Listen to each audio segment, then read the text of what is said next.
সাম্প্রতিক মাসগুলোতে বাংলাদেশ থেকে আসামে অনুপ্রবেশ করেছে বেশিরভাগই প্রতিবেশী দেশের সংখ্যাগরিষ্ঠ সম্প্রদায়ের মানুষ, অর্থাৎ মুসলমান। সেখানকার সংখ্যালঘু হিন্দুরা নয়। একথা বলেছেন আসামের মুখ্যমন্ত্রী হিমন্ত বিশ্ব শর্মা।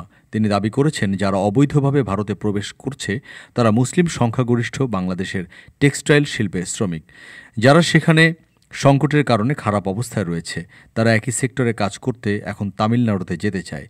সাংবাদিকদের সাথে কথা বলার সময় মুখ্যমন্ত্রী হেমন্ত বিশ্ব শর্মা বলেন, বাংলাদেশের পরিস্থিতি সেদেশের বস্ত্রশিল্পের পতনের দিকে পরিচালিত করেছে।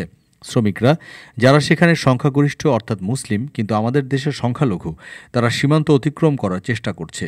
তারা তামিলনাড়ুর টেক্সটাইল শিল্পে যাওয়ার জন্য দেশে প্রবেশ করার চেষ্টা করছে এবং এই শিল্পের মালিকরা সস্তায় শ্রম পেতে তাদের ভারতে আসতে উৎসাহিত করছে।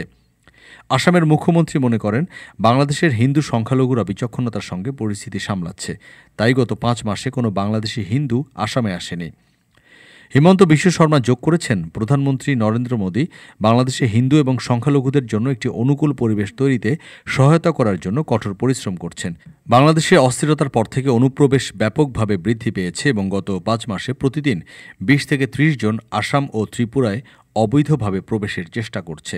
আসাম সরকার এই অনুপ্রবেশকারীদের গ্রেফতার করছে না, বরং তাদের নিজেদের দেশে ফিরিয়ে দিচ্ছে বলে জানান মুখ্যমন্ত্রী। এছাড়া আওয়ামী লীগের অনেক অনুসারীও প্রাণ ভয় বা অস্থিতিশীল পরিস্থিতির কারণে ভারত আসছে বলে উল্লেখ করেন তিনি। ডেস্ক রিপোর্ট, আজ বার্তা, ঢাকা।